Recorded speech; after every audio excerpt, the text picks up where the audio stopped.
Hello. Going to read something pretty interesting.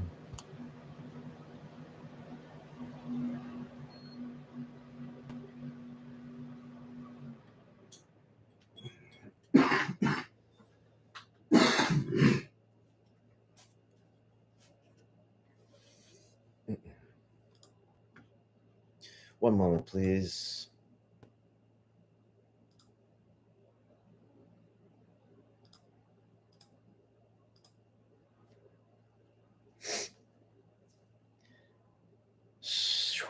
October term 2012 syllabus. Note, where it is feasible, a syllabus head note will be released as is being done in connection with this case at the time the opinion is issued. The syllabus constitutes no part of the opinion of the court, but has been prepared by the reporter of decisions for the convenience of the reader. See United States versus Detroit Timber and Lumber Company 200 U.S. 3000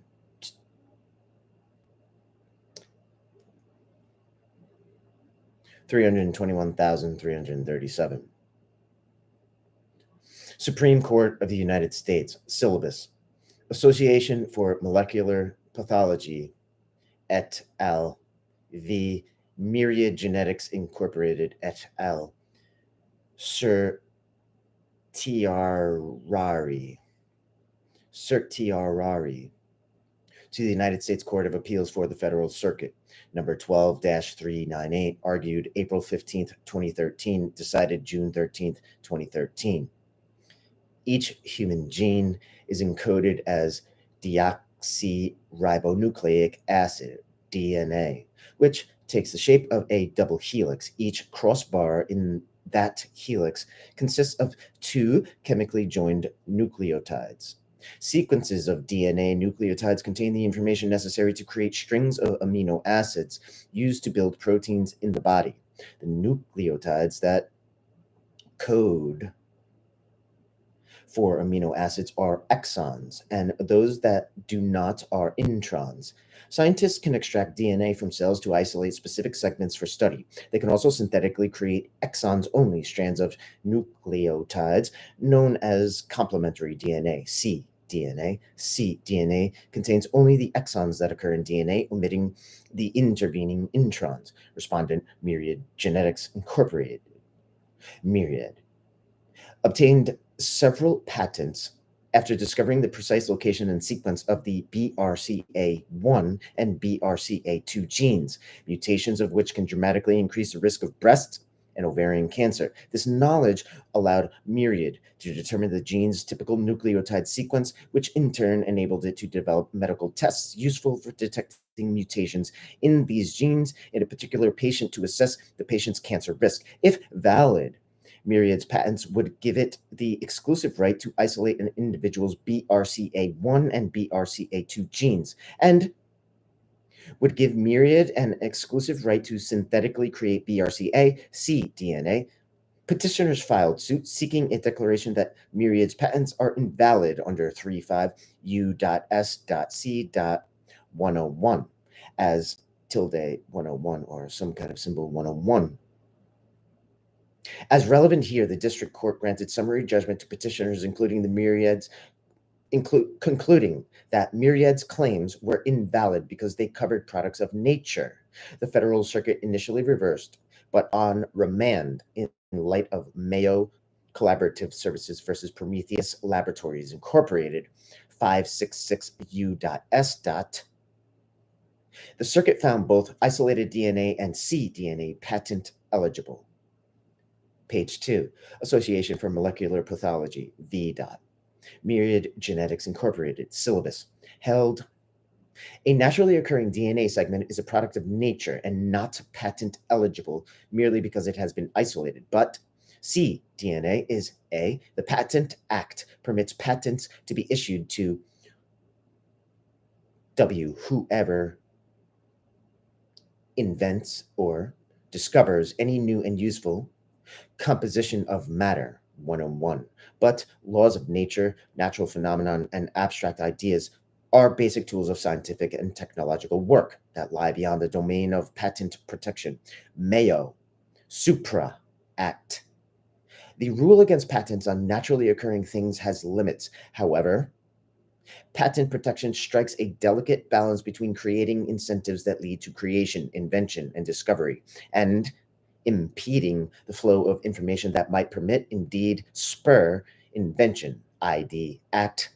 This standard is used to determine whether Myriad's patents claim a new and useful composition of matter, 101, or claim naturally occurring phenomena, PP 10-11. B. Myriad's DNA claim falls within the law of nature exception. Myriad's principal contribution was uncovering the precise location and genetic sequence of the BRCA1 and BRCA2 genes. Diamond versus Chakrabarti 447 U.S.303 is central to the patent eligibility inquiry whether such action was new with markedly different characteristics from any found in nature. ID at 310. Myriad did not create or alter either the genetic information encoded in the BCRA1 and BCRA2 genes or the genetic structure of the DNA. It found an important and useful gene, but groundbreaking, innovative, or even brilliant discovery does not by itself satisfy the 101 inquiry. See Funk Brothers Seed Company versus Callow Inoculant Company. 333 U.S.127. Finding the location of the BRCA1 and BRCA2 genes does not render the genes patent eligible. New compositions of matter, 101. Myriad's patent descriptions highlight the problem with its claims. They detail the extensive process of discovery, but extensive effort alone is insufficient to satisfy 101's demands. Myriad's claims are not saved by the fact that isolating DNA from the human genome serves the chemical compounds, the chemical bonds that bind gene molecules together. The claims are not expressed in terms of chemical composition, nor do they rely on the chemical changes resulting from the isolation of a particular DNA section. Instead, they focus on the genetic information encoded in the BRCA1 and BRCA2 genes. Finally, Myriad argues that the Patent and Trademark Office's past practice of awarding gene patents is entitled to deference, citing J.E.M. AG Supply Incorporated versus Pioneer Hybrid International Incorporated, 534 U.S.124, a case where Congress had endorsed a PTO practice in subsequent legislation. There has been no such endorsement here, and the United States argued in the Federal Circuit and in this court that isolated DNA was not patent eligible under 101 pp. 12-16. Cite as 569 U.S. 2013, page 3, syllabus. C.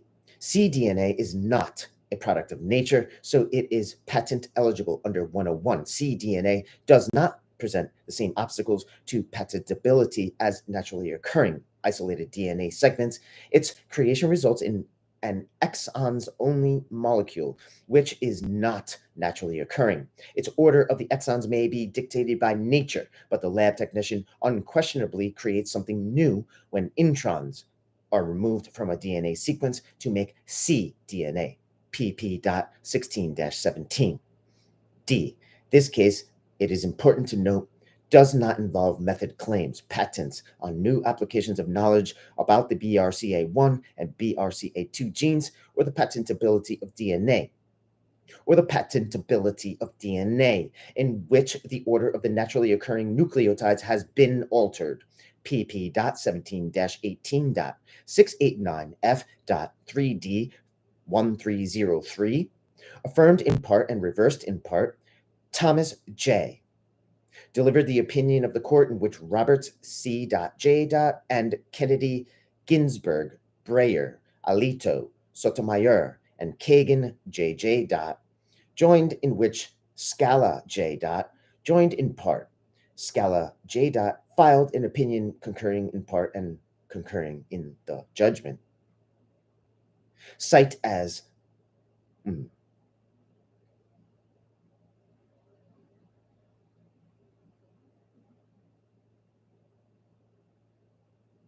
we go.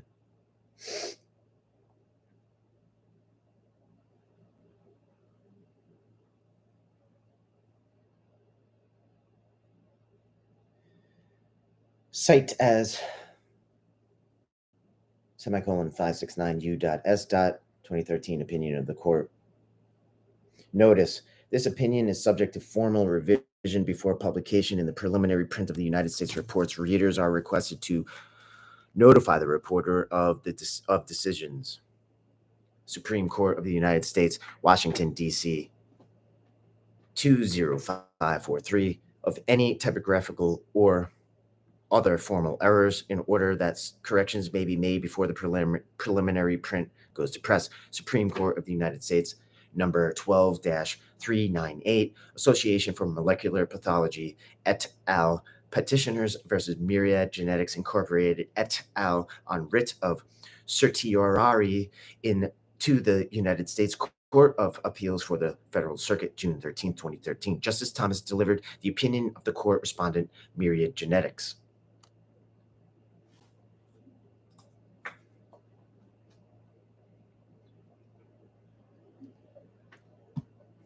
Justice Thomas delivered the opinion of the court. Respondent, Myriad Genetics Incorporated, Inc. Myriad discovered the precise location and sequence of 2 human genes, mutations of which can substantially increase the risks of breast and ovarian cancer. Myriad obtained a number of patents based upon its discovery. This case involves claims from 3 of them and requires us to resolve whether a naturally occurring segment of deoxyribonucleic acid DNA is patent eligible under 35 U.S.C.101 by virtue of its isolation from the rest of the human genome. We also address the patent eligibility of synthetically created DNA known as complementary DNA, cDNA, complementary DNA, cDNA, complementary DNA, cDNA, which contains the same protein coding information found in a segment of natural DNA but omits portions within the DNA segment that do not code for proteins.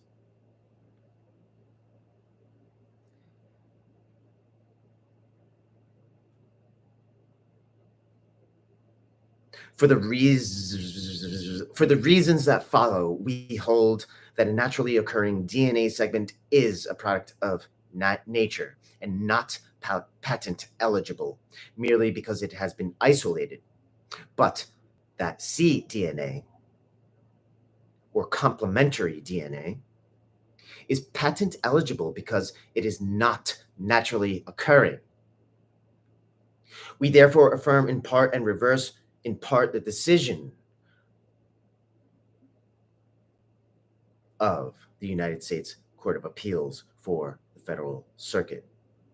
Page 2, 1A. Genes form the basis for hereditary traits in living organisms. See Generally Association for Molecular Pathology versus United States Patent and Trademark Office 702F. Sup. 2D 181 192-211 SDNY 2010. The human genome consists of approximately 22,000 genes packed into 23 pairs of chromosomes. Each gene is encoded as DNA, which takes the shape of the familiar double helix that Dr. James Watson and Francis Crick first described in 1953. Each crossbar in the DNA helix consists of 2 chemically joined nucleotides. The possible nucleotides are adenine, A, thymine, T, cytosine, C, and guanine, G, each of which binds naturally with another nucleotide. A pairs with T, C pairs with G. The The nucleotide crossbars are chemically connected to a sugar phosphate backbone that forms the outside framework of the DNA helix. Sequences of DNA nucleotides contain the information necessary to create strings of amino acids, which in turn are used in the body to build proteins. Only some DNA nucleotides, however, code for amino acids. These nucleotides are known as exons. Nucleotides that do not code for amino acids, in contrast, are known as introns. Creation of proteins from DNA involves two principal steps known as transcription and translation. In transcription, the bonds between DNA nucleotides separate and the DNA helix unwinds into two single strands. A single strand is used as a template to create a complementary ribonucleic acid RNA strand. Nucleotides on the DNA strand pair naturally with their counterparts, with the exception that RNA uses the nucleotide base uracil, U, instead of thymine, T. Transcription results in a single-strand RNA molecule, known as pre-RNA, whose nucleotide form an inverse image of the DNA strand from which it was created. Pre-RNA still contains nucleotides corresponding to both the exons and introns in the DNA molecule. The pre-RNA is then naturally spliced by the physical removal of the introns. The resulting product is a strand of RNA that contains nucleotides corresponding only to the exons from the original DNA strand. The exons-only strand is known as messenger RNA, mRNA, which creates amino acids through translation. In translation, cellular structures known as ribosomes read each set of three nucleotides known as codons. In the mRNA, each codon either tells the ribosomes which of the 20 possible amino acids to synthesize or provides a stop signal that ends amino acid production. DNA's informational sequences and the processes that create our mRNA amino acids and proteins occur naturally within cells. Scientists can, however, extract DNA from cells using well-known laboratory methods. These methods allow scientists to isolate specific segments of DNA, for instance, a particular gene or part of a gene, which can then be further studied, manipulated, or used. It is also possible to create DNA synthetically through processes similarly well known in the field of genetics. One such method begins with the mRNA molecule and uses the natural bonding properties of nucleotides to create a new synthetic DNA molecule. The result is the inverse of the mRNA's inverse image of the original DNA, with one important distinction. Because the natural creation of mRNA involves splicing that removes introns, the synthetic DNA created from mRNA also contains only the exon sequences. This synthetic DNA created in the laboratory from mRNA is known as the complementary DNA, cDNA. Changes in the genetic sequence are called mutations. Mutations can be as small as the alteration of a single nucleotide, a change affecting only one letter in the genetic code. Such small-scale changes can produce an entirely different amino acid or can end protein production altogether. Large changes involving the deletion, rearrangement, or duplication of hundreds or even millions of nucleotides can result in the elimination, misplacement, or duplication of entire genes. Some mutations are harmless, but others can cause disease or increase the risk of disease. As a result, the study of genetics can lead to valuable medical breakthroughs. B. This case involves patents filed by Myriad after it made one such medical breakthrough. Myriad discovered the precise location and sequence of what are now known as the BRCA1 and BRCA2 genes. Mutations in these genes can dramatically increase an individual's risk of developing breast and ovarian cancer. The average American woman has 12 to 13% risk of developing breast cancer. But for women with certain genetic mutations, the risk can range between 50 and 80% for breast cancer and between 20 and 50% for ovarian cancer. Before Myriad's discovery of the BRCA1 and BRCA2 genes, scientists knew that heredity played a role in establishing a woman's risk of developing breast and ovarian cancer, but they did not know which genes were associated with those cancers. Myriad identified the exact location of the BRCA1 and BRCA2 genes on chromosomes 17 and 13. Chromosome 17 has approximately 80 million nucleotides, and chromosome 13 has approximately 114 million. Association for Molecular Pathology versus United States Patent and Trademarks Office 689F.3D 1303, 1328, CA Fed. 2012. Within those chromosomes, the BRCA1 and BRCA2 genes are each about 80,000 nucleotides long. If just exons are counted, The BRCA1 gene is only about 5,500 nucleotides long. For the BRCA2 gene, that number is about 10,200 IBID. Knowledge of the location of the BRCA1 and BRCA2 genes allowed Myriad to determine their typical nucleotide sequence. Reference number 1. That information in turn enabled Myriad to develop medical tests that are useful for detecting mutations in a patient's BRCA1 and BRCA2 genes, and thereby assessing whether the patient has an increased risk of cancer. Once it found the location and sequence of the BRCA1 and BRCA2 genes, Myriad sought and obtained a number of patents. 9 composition claims from 3 of those patents are at issue, in this case, source number 2, CID, at 1309 and N.1, noting composition claims. Claims 1, 2, 5, and 6 from the 282 patent are representative. The first claim asserts a patent on ANN isolated DNA coding for a BRCA1 polypeptide, which has the amino acid sequence set forth in sequence ID number 2. Application 822, sequence ID number 2, sets forth a list of 1,863 amino acids that typically BRCA1 gene encodes, CID at 785-790. Put differently, Claim 1 asserts a patent claim on the DNA code that tells a cell to produce the string of BRCA1 amino acids listed in sequence ID number 2. Claim 2 of the 282 patent operates similarly. It claims the isolated DNA of Claim 1, wherein said DNA has the nucleotide sequence set forth in sequence ID number 1, ID at 822, like sequence ID number 2, sequence ID number 1, sets forth a long list of data, in this instance, a sequence of cDNA, complementary DNA, that codes for the BRCA1 amino acids listed in Claim 1. Importantly, sequence ID number 1 lists only the cDNA exons in the BRCA1 gene, rather than a full DNA sequence containing both exons and introns, CID at 779, stating that sequence ID number 1's molecule type is complementary DNA or cDNA. As a result, the Federal Circuit recognized that Claim 2 asserts a patent on the cDNA nucleotide sequence listed in sequence ID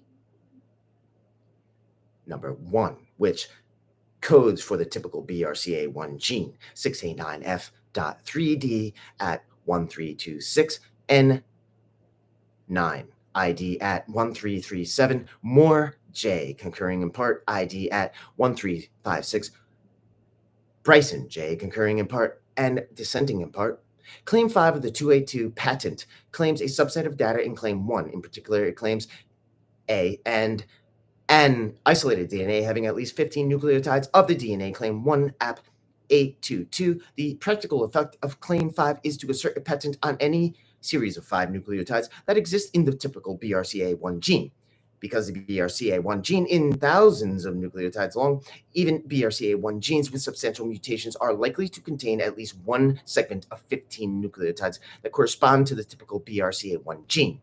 Similarly, Claim 6 of the 282 patent claims an isolated DNA having at least 15 nucleotides of the DNA of Claim 2.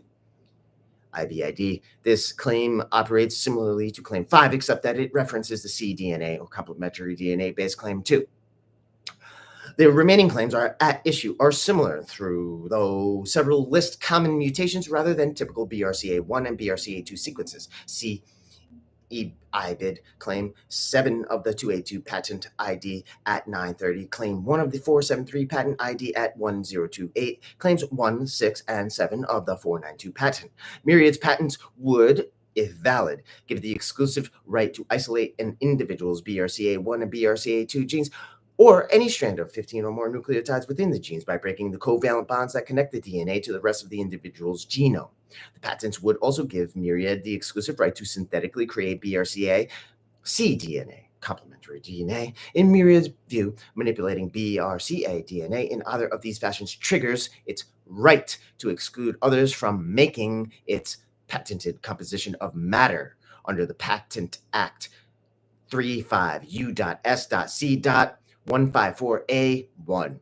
See also 271A. Whoever without authority makes any patented invention infringes the patent. But isolation is necessary to conduct genetic testing, and this is way too long, but let me just tell you, this has to do with what you've allowed inside of you. I'm not a doctor. I hold No copyrights to this information. This is public knowledge. This is from the Supreme Court. If this stream goes down, I will enter you into Supreme Court for dropping this stream. Digital Hawk is not monetized, is not a doctor, is not a lawyer, is an industrial designer with many years experience talking with patent attorneys and holds his own patents. Good day to you, planet, universe. Read up.